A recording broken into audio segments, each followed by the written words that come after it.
6 minutos sobre las 7 de la tarde, seguimos en Pulso Empresarial. Si nos acaban de encontrar, esto es Gestión a Radio y ya saben que hasta las 8 en punto las empresas son las protagonistas. Entramos ya en tiempo de tertulia y voy a ir saludando a los invitados que se incorporan a esta parte del programa. Voy a empezar por Jan Tesari, que es genetista y director de la Clínica Margen. Jan, bienvenido. Muy buenas, ¿cómo estamos? Buenas tardes, muy bien, gracias. Un placer tenerte aquí en Gestión a Radio, en Pulso Empresarial. Un placer venir aquí de nuevo. Ignacio Echevarría, director de expansión de BeSafe. Muy buenas, ¿cómo estamos? Muy buenas tardes, muy bien. Hoy es un día muy bueno para BeSafe, el día de San Valentín, corazón. Habrá muchos que a lo mejor de amor les dé así como una especial intensidad y que estéis a tope con vuestros desfibriladores. Claro que sí, es un día bastante señalado y bueno, esperemos que hoy no se tengan que utilizar estos dispositivos, pero quién sabe. Bueno, si es por amor, ¿no? Qué bonito. Sí. No, porque uno se muere de amor, esperemos que hoy no se muera nadie, además con BeSafe ni muchísimo menos. Guillermo Rodríguez Bernal es anestesista de la clínica del Hospital Gregorio Marañón. Guillermo, hola, buenas tardes, bienvenido. Hola, buenas tardes. ¿Cómo está?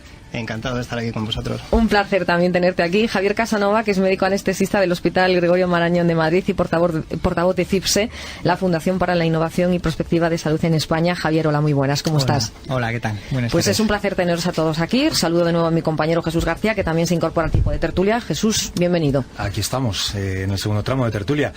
Y siempre es que recuerdo que los miércoles es nuestro espacio con encuentro con empresas de la mano de GPS Comunicación.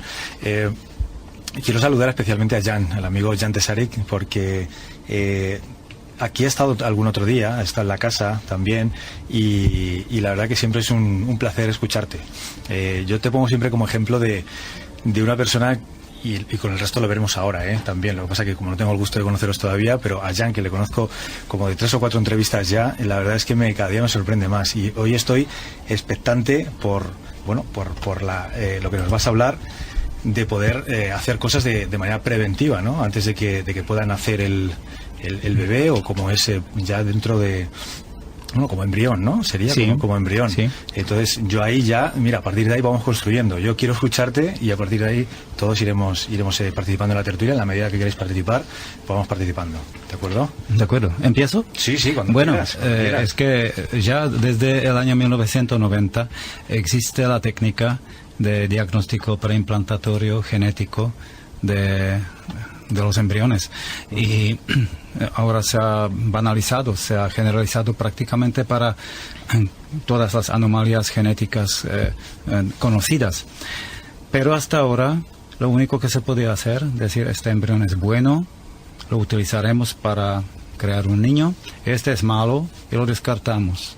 Ahora hemos hecho un paso muy decisivo, que todavía no estamos completamente al final del paso, pero el paso está aquí, que podemos tratar los embriones abnormales, lo que es particularmente interesante en el contexto de pacientes que tienen edad avanzada y o no tiene ninguno normal o quiere guardar el resto de sus embriones abnormales para más tarde, y esto en mi clínica en Granada ya lo hacemos. No podemos todavía tratar los embriones porque la técnica de corrección genética de los embriones teóricamente funciona, pero no está tan segura como para aplicarla clínicamente. Pero yo evalúo que en 2 años como máximo la técnica estará disponible. Entonces ya congelo todos los embriones, incluso los defectuosos, para poder tratarlos en el futuro. Esto me parece que es muy importante, porque en 2 años igual muchas de estas personas, las mujeres, no van a poder ni tener sus propios embriones. Entonces eso es un capital. Estamos en Capital Radio, ¿no? Eso es no es capital, es gestionar. Gestiona. No, pero somos todos amigos. Sí, pero es un capital. Tener sus propios embriones, aunque malos, que se pueden corregir en el futuro. Sí. Y no sé qué opinas, pero fíjate que incluso esta posibilidad que vosotros planteáis, que no es posibilidad, que ya es un hecho, solventa ese dilema moral que hay en una parte de la sociedad de desechar esos embriones que se consideran, entre comillas, defectuosos. Aquí al final, bueno, pues no se desecha ninguno, simplemente se curan. Bueno, hay aspecto, digamos, ideológico o ético, porque para algunos embriones una persona, eso era un gran sueño del antiguo Papa, Juan Pablo II. Yo estaba en los años 90 invitado en Vaticano para dar charlas sobre reproducción asistida, pero con otro tema. Era tema de células inmaduras de espermatogénesis para tratamiento de los hombres que no tienen espermatozoides, y le gustaba mucho al Vaticano porque podía sustituir esta donación de espermatozoide que no le gustaba. Entonces me han invitado para hablar de esto, y ahí nos hemos encontrado con el Papa, y era un gran sueño del Papa tratar embriones como si fueran pacientes. Era una pura utopía en los años 90, porque no sabíamos si va a ser esto posible en 10 años, 20 años, 30 años, pero había ya a la época algunas clínicas en Italia que congelaban todos los embriones, pero ahora sí es razonable hacerlo. Entonces yo diría que el sueño del Papa Juan Pablo II se está haciendo realidad. Yo recuerdo siempre que Jan es una referencia por el tema de la reproducción asistida, ¿no? De hecho, es de los precursores de la fecundación in vitro. En los años 80 ya estaba haciendo Jan uno de los primeros bebés por fecundación in vitro, que yo creo que eso es un hecho bastante importante que a mí me gusta destacar. Bueno, esto no era... Yo he empezado en República Checa y ahí he hecho en 1982 efectivamente el primer bebé, que era uno de los primeros del mundo, porque el primer del mundo era 78 en el Reino Unido, y después venían más o menos al mismo tiempo en 82 muchos países. Aquí me parece en España lo han hecho en 84, y después me he movido a Francia, y ahí hemos hecho muchas cosas para reproducción masculina, justamente fecundación in vitro sin espermatozoides, con células inmaduras de espermatogénesis. Y después ya me he desplazado en España por causa, eso es buen tema para Día de los Enamorados, porque me he venido aquí por amor, porque me he casado con una española que conocía yo en Francia, en París, la conocí, y me he desplazado desde 1994. Hemos montado una clínica en Granada y estamos todavía ahí. Fíjate que el amor lo que hace, Yo no sé si habrá que sacar, como decías, el desfibrilador, pero Jan lleva aquí muchos años y ya para los restos. Sí me gustaría hablar con los doctores del Hospital Gregorio Marañón.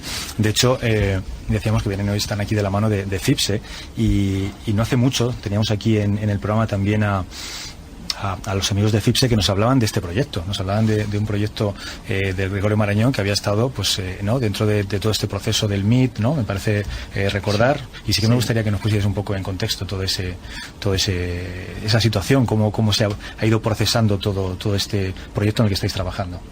Bueno, nosotros empezamos hace unos años con esta idea, y la verdad es que el Marañón nos ha ayudado muchísimo, la unidad de ayuda a la innovación que empezó hace unos años dentro del hospital. Empezamos a trabajar con ellos y bueno, todo es un proceso muy lento y realmente siempre lo que te hace falta es financiación, ¿no?, para llevar a cabo estas ideas. Y la entrada de FIPSE en todo esto ha sido lo que le ha dado el empujón que nos hacía falta. Pues su financiación nos ha permitido desarrollar el prototipo, poder hacer un estudio de viabilidad económica. Y además, gracias a ellos, pues hemos entrado en un programa de mentorización en el Instituto Tecnológico de Massachusetts, que nos ha servido sobre todo para abrir un poco la mentalidad, ¿no? Nosotros somos clínicos puros y allí tienen una mentalidad mucho más empresarial, comercial, te ayudan a enfocar el aspecto económico, ¿no?, del dispositivo que es muy importante a la hora de desarrollar estas ideas, ¿no? Es un dispositivo que simplifica las laringoscopias, gastroscopias, otras pruebas diagnósticas, exactamente, y que lo podamos entender, ¿no? ¿En qué beneficia? ¿Cómo beneficia? ¿O qué es lo que habéis introducido novedoso? Pues en este caso es un dispositivo que no sustituye a ningún otro que ya exista, porque es más completo que el que se utiliza habitualmente, porque fundamentalmente su principal ventaja es que es más seguro para el paciente en todas estas intervenciones que acaba de mencionar, como las gastroscopias, fibrobroncoscopias, ecocardiografía transesofágica. Y además permite proteger a la boca del paciente y las estructuras de la boca, las partes blandas, en las maniobras de intubación, e incluso sirve él mismo para intubar. sustituyendo en este caso sí a los laringoscopios habituales. No, iba a decir sí. que realmente esto, que a lo mejor a alguien le suena como... No te iba a decir... Evidentemente cercano no le va a sonar, pero sí que es verdad que se realizan muchas intervenciones, no sé si hablar diarias, anuales, sí. de este tipo. Es mucha gente la que está afectada y la que se va a ver beneficiada por esto. Sí, hablamos de millones de pruebas en todo el mundo al año, es decir, solo un hospital como el Marañón hace en torno a 10.000 gastroscopias al año, es decir, que el impacto que puede tener es muy grande a nivel internacional. Es decir, lo que queremos garantizar es una mayor seguridad del paciente. Realmente el dispositivo en sí, el funcionamiento es sencillo, permite mantener la boca abierta e incorpora un depresor lingual que hace que en las pruebas que se hacen con sedación pues no se obstruya la vía aérea, que es la principal causa de disminución del aporte de oxígeno a los pacientes. Y además pues facilita la realización de la intubación, que es algo que a la gente igual no le suena, pero que es lo que se utiliza para la mayoría de las anestesias generales. Entonces el hecho de facilitarlo pues hace que sea más accesible para personas incluso con menos habilidades, ¿no? Guillermo, Javier, esto al final para vosotros los médicos evidentemente os facilita vuestro trabajo, y para el paciente que dirá, bueno, realmente en mí ¿qué aplicaciones va a tener? Bueno, pues probablemente pequeñas molestias, heridas que pueden surgir después de una intervención de este tipo. Eso es, muchas veces se habla siempre de las grandes complicaciones o de las graves, ¿no? Cuando sería en algún caso dramático de fallecimiento del paciente por falta de oxígeno, pero lo que nosotros defendemos también es que en muchas de estas pruebas lo que se produce son pequeñas lesiones de la cavidad oral, roturas de piezas dentales, que son muy frecuentes durante las intubaciones en todas las anestesias generales, y esas pequeñas molestias también son importantes, sobre todo cuando hablamos de tan gran volumen de pruebas o de intervenciones. Fijaros el tema de la rotura de las piezas dentales, ¿no? Yo no sé si acaban también haciéndole una intervención para reponer la pieza o para... Claro, en muchos casos sí. En bocas que están en mal estado acaban con implantología dental, con el coste que eso conlleva. A veces lo puede cubrir el seguro del hospital, otras veces no. Hay problemas, con eso hay problemas con con frecuencia. Estos daños colaterales que a veces parece que no son importantes, pero bueno, vas con una cosa y sales con dos, ¿no? Entonces realmente hay que subsanarlo. Quería dar ya también voz a Ignacio Echevarría, que es director de expansión de B-Safe. También amigos de la casa, han venido por aquí distintos representantes a través de B-Safe, y la verdad que lo decía Marta antes, ¿no? Realmente yo creo que hay dos momentos en los que el corazón se le somete a un ritmo más alto, ¿no? Hoy, con el día de San Valentín, que todo el mundo tenemos que querer llamar más, ¿verdad? Yo creo que algunos de manera natural y otros por ser el día, ¿no? Hombre, a lo mejor a alguno se le ha roto el corazón hoy, también hay que arreglárselo. Seguro que más de uno te puede decir, pues mira, hoy para mí es un día que pasa desapercibido, o los que dicen que hay que querer todos los días, no solamente hoy, ¿verdad? Que claro, dicen, bueno, sí. Eso efectivamente, lo que dices tú, todo tiene que ver un poco, ¿no? Pero bueno, esperemos que hoy, como hemos dicho al principio, no tengamos que sufrir ningún percance de estos, ninguno de nosotros. Y bueno, al final es centrarse un poco donde hay mayores riesgos. Estamos hablando habitualmente de la práctica de deporte como uno de los focos donde, por desgracia, pues además mucha gente joven, son casos donde hay paradas cardíacas y algunas de ellas irreversibles. Y luego también otros ámbitos, ¿no? Ámbitos de trabajo, un montón de oficinas, incluso ahora mismo, por ejemplo, desde hace poco, que ya se comentó en este programa, pero la Comunidad de Madrid aprobó un decreto que obliga un poco a lugares donde hay mucha gente, ¿no? Pues hoteles con una afluencia de clientes importante, centros comerciales, centros educativos, centros deportivos.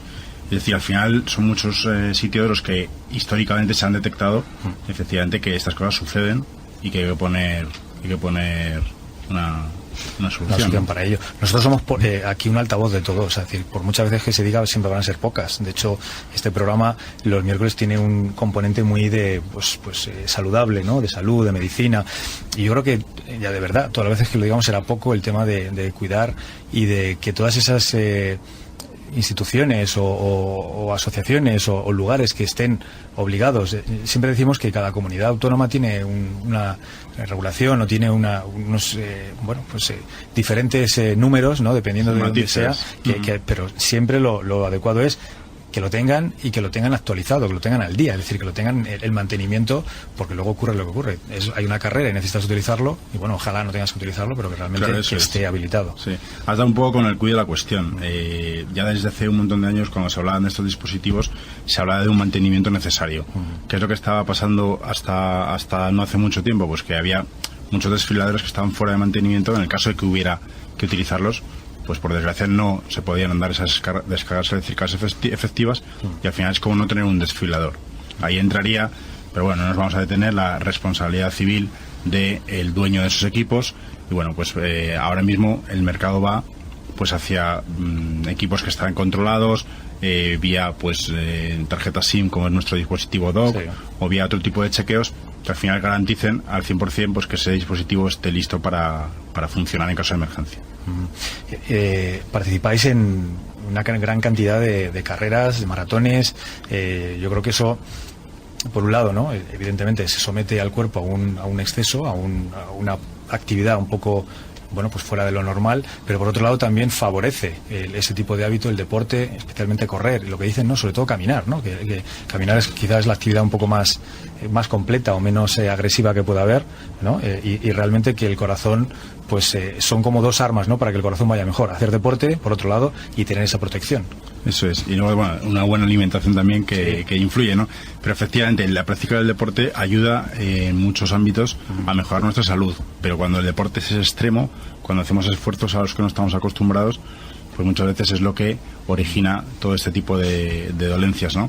Destacar que, bueno, yo el primero, ¿no?, a lo mejor asistimos a pruebas deportivas y no nos hemos hecho los chequeos necesarios, ¿no? Esos diagnósticos médicos, esas pruebas de esfuerzo, que muchas veces pues se olvidan, nos quitan tiempo, no sabemos muy bien a quién acudir, pero quizás si lo hubiéramos hecho a tiempo, pues hubiéramos evitado una desgracia posterior.